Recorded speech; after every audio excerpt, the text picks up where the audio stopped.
Allah dəfələrlə Quranda and içir. Zeytuna and içir, əncirə and içir.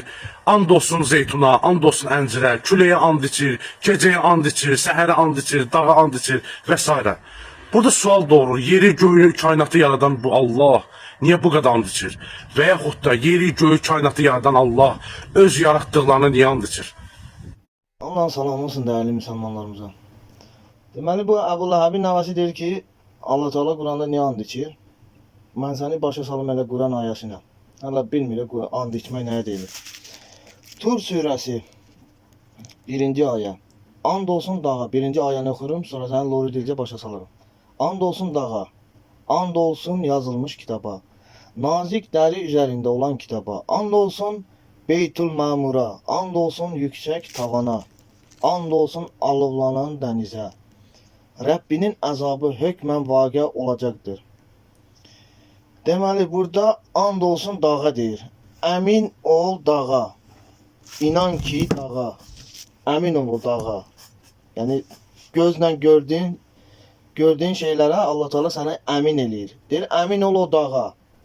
O alovlanan dənizə, belə idi də səhv eləmirəmsə. O tavana, göy qurşağı tavana əmin ol sənə deyir. İnan ki əmin ol. And bu sözü burada ağıllı adamlar başa düşürdən nə deməkdir? Sonra deyirlər Allah Teala niyə and içir?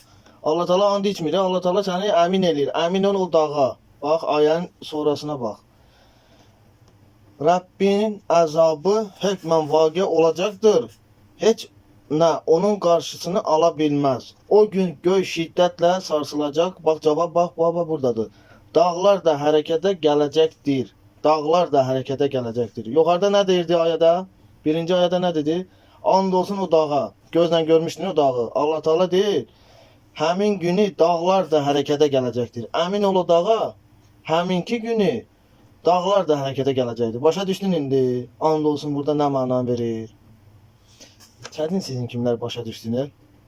Əbu Süfyan başa düşmüşdü ki, Əbu Ləhəb başa düşmüşdü ki, Muaviyə lənətullah başa düşmüşdü, Yazid lənətullahla bir yerdə başa düşmüşdülər. Çətin. Sən də onun yollarını gedirsən də, babalarınızın, dayılarınızın, əmilərinizin yollarını gedirsiniz. Allah Teala bizim cavanları belə şərbə-şər insanlardan qorusun. Deməli İmam Ali əleyhissalam nə gözəl deyib, kişi sözü ilə deyil, əməli ilə imtihana çəkilər. Kişi sözü ilə deyil, əməli ilə imtihana çəkilər. Bu məsəldən sənə bir şey yoxdur, kişilərə aiddir. لبیک یا علی ذوالفقار علی عمری پای کار علی دائما کنار علی منم من خانه